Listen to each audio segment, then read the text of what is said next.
하나님의 사람으로 구별되시기를 축복합니다. 오늘 함께 보실 하나님의 말씀은 마태복음 5장 17절에서 20절 말씀입니다. 내가 율법이나 선지자를 폐하러 온 줄로 생각하지 말라. 폐하러 온 것이 아니요 완전하게 하려 함이라. 진실로 너희에게 이르노니 천지가 없어지기 전에는 율법의 1.1획도 결코 없어지지 아니하고 다 이루리라. 그러므로 누구든지 이 계명 중에 지극히 작은 것 하나라도 버리고 또 그같이 사람을 가르치는 자는 천국에서 지극히 작다 일컬음을 받을 것이요 누구든지 이를 행하며 가르치는 자는 천국에서 크다 일컬음을 받으리라.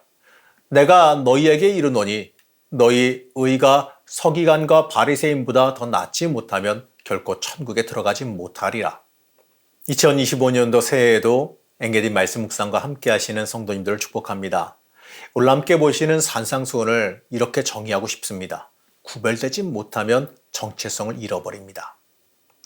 어제 함께 본 말씀보다 더 구체적으로 우리에게 다가오는 말씀이지요. 오늘 말씀은요, 하늘나라 규범에 대한 말씀입니다. 한마디로요, 하늘나라 백성으로 이 땅을 살아가는 삶의 규범입니다. 오늘 말씀을 보면서 먼저 중요하게 봐야 하는 건요, 믿음과 행함을 분리하면 안 된다는 겁니다.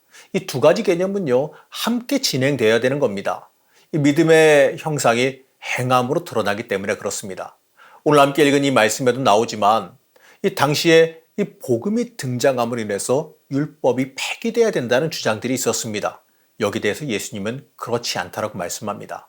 물론 구원의 길은 행함이 아니라 믿음에 있습니다.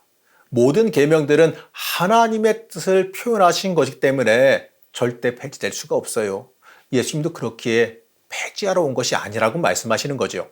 로마서 6장 14절에서 15절 말씀을 보면서 사도 바울은 이렇게 말하는 걸 볼 수가 있습니다. 죄가 너희를 주장하지 못하리니 이는 너희가 법 아래에 있지 아니하고 은혜 아래에 있음이라. 그런즉 어찌하리요? 우리가 법 아래에 있지 아니하고 은혜 아래에 있으니 죄를 지으리요? 그럴 수 없느니라. 사도 바울의 주장도요, 율법 그 자체를 폐기하자는 것이 아니에요. 의식과 제도에 관한 이 모세의 율법이 폐기돼야 된다는 것은 맞습니다. 하지만 율법의 본래적 핵심적인 그 도덕법 그 자체는 폐기되지가 않아요.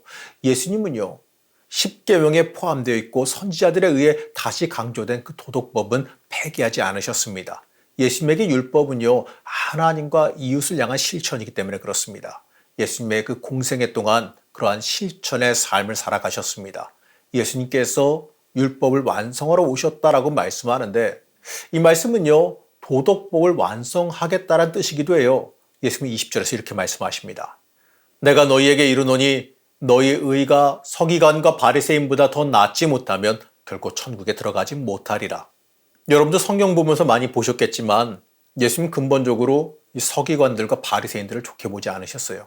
말만 하고 행하지 않는 사람들로 보셨고, 이 잔치나 회당에서 윗자리에 앉는 것을 좋아하는 사람들, 이 성전의 금을 제단보다 더 좋아하는 사람들로 보셨기 때문에 그렇습니다. 이 겉은 깨끗한 척하지만 그 속은 탐욕과 방탕으로 가득한 사람들, 하나님이 보낸 선지자들이나 지혜 있는 자들을 죽인 자들로 여기셨기 때문에 그래요. 그래서 윤리적으로 본받을 만한 사람들이 아니다라고 말씀합니다. 그리고 심지어 종교 지도자들이라기보다 이 독사의 자식들로 회개의 기회를 주어도 회개하지 않는 사람들로 묘사하셨습니다. 마태복음의 대상자들인 이 마태의 구성원들은요, 육적으로는 심령이 가난하고 애통하는 사람들, 핍박을 받는 사람들입니다. 그러나 영적으로는 엘리트에 속하는 사람들이지요. 그래서 이들은요, 당연히 서기관들과 바리새인들보다 더 나은 의로움을 추구해야 됩니다. 그러나 이러한 말씀으로 인해서요, 대부분 서기관들과 바리새인들을 윤리적으로도 부정한 사람들, 썩은 사람들로만 여기는데 살펴보면 이래요.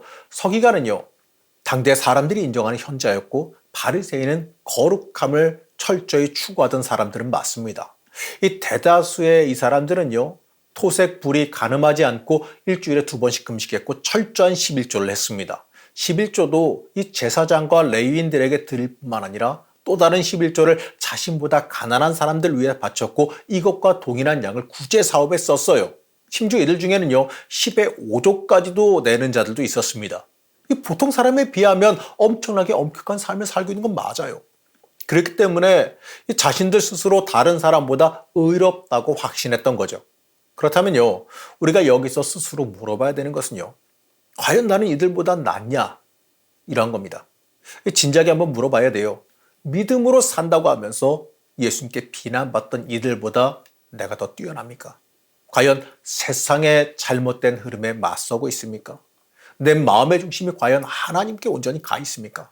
내 삶의 현실적인 행동, 육체의 정결, 마음의 정결이 하나님의 평가 기준에 합격해야 되는 겁니다. 주님은 우리의 의가 저들보다 낫지 않으면 하나님 나라에 들어가지 못한다라고 말씀합니다. 서기관들과 바리새인들은 율법을 철저히 지키려고 했지만 죄의 본질적 뿌리는 제거하지 못했습니다. 외형적인 생활이 아닌 영적인 깊은 변화의 의를 이루지 못했습니다. 사랑하는 성도 여러분, 우리는 하나님의 사람으로 살면서 저들보다 더 경건에 이르러야 됩니다. 말뿐만이 아니라 하나님 철저히 의지하고 하나님의 형상을 회복하기 위해서 애써야 됩니다. 우리에게 주신 세 계명을 따라 이웃을 생명을 다해 사랑할 수 있어야 됩니다. 그러면 우리가 하늘나라에서 크다고 불리우게 되지요. 믿음은 이 거룩함의 변화 없이 그냥 천국으로 직행하는 열쇠가 아니에요. 믿음은 말로만 되는 것이 아닙니다.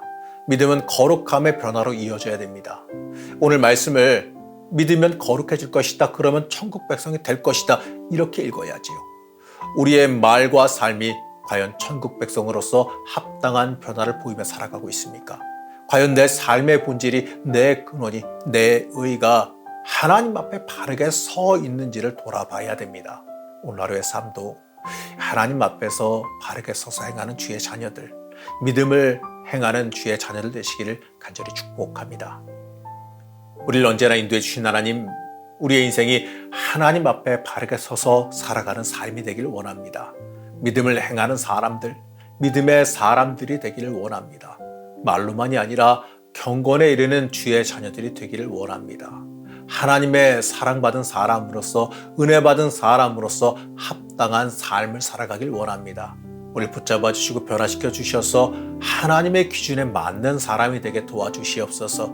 오늘 하루의 삶도 하나님 앞에 바르게 서서 살아가기를 원하오며 거룩하신 예수님의 이름으로 간절히 기도드렸습니다.